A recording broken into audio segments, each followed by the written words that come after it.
Welcome. Now in this module, we're going to talk about how is information security governance implemented, and we'll go into a little bit more depth. So let's have a look at the information security governance building blocks, which we talked about earlier.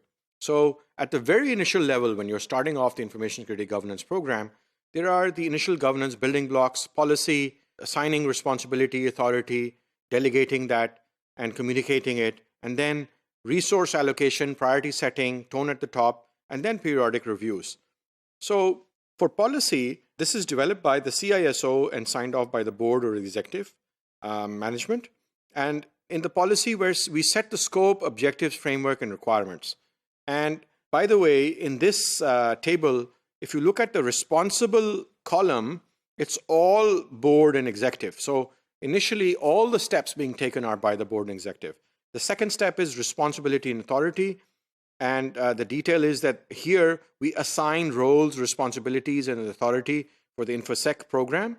Then there's resource assignment and priority setting. There's an allocation of resources and budget for the information security functions. We have a periodic review activity, and the board executive is responsible. And here we monitor and review that the goals of the information security program are being met. In the intermediate governance building blocks, you have change management, SOPs, awareness, and monitoring, as we discussed earlier. Now, for change management, and by the way, if you look at this column now, in the intermediate governance building blocks, it's almost all IT management, right? So the first phase was steps that done by the executive leadership or the board. In the second step, which is intermediate governance building blocks, almost all the steps are taken by IT management. Change management, establishing and enforcing a change management process, SOPs, developing standard operating procedures based on actual practice and based on the policy, awareness done by CISO and security teams, conducting security awareness training, and monitoring review, which is done by IT management, gauging the performance and progress of the information security program against agreed project plans, milestones, dates, and targets. And then you have mature governance building blocks: risk management, internal audit, incident management. And here, what we see is that risk management is driven by information security, supported by IT management, and it would eventually be reviewed by the board as well on a periodic basis. So here, in the risk management, you have risk assessment, risk treatment, risk management lifecycle. In internal audit, this is responsible entity is internal audit department, which reports to the board audit committee, or information security if there is no audit department. And here you implement the periodic audit program.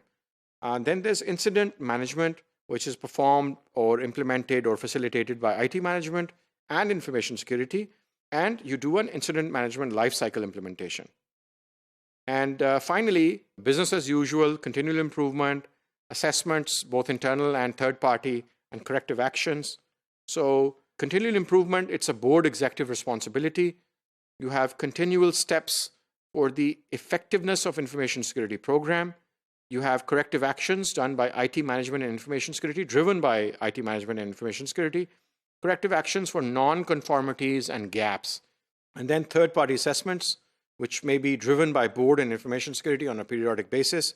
Conduct third-party assessments such as vulnerability assessment, penetration testing, and gap analysis. So information security governance can quickly become a challenge, as governance is considered an intangible. Where is governance? How do you do it? What's the concept? What do we actually mean? How do we make it measurable? So how do you achieve governance? When do you know it has been achieved? How do you drive process and documentation in IT?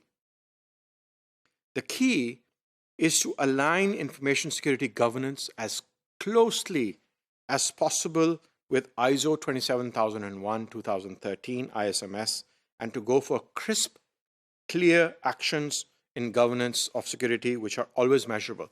And by the way, if you implement ISMS 27001, it will be audited by a third-party auditor like SGS or TUV or some other one. And it becomes more easier to evaluate that how well are we doing, because they will come and tell you if there are non-conformities. And certify against ISO 27001, 2013 for best practices implementation. And that converts the intangible space of governance into a more tangible outcome. And once you're certified, you know that you've done it. That's all that we have for this module. Thank you.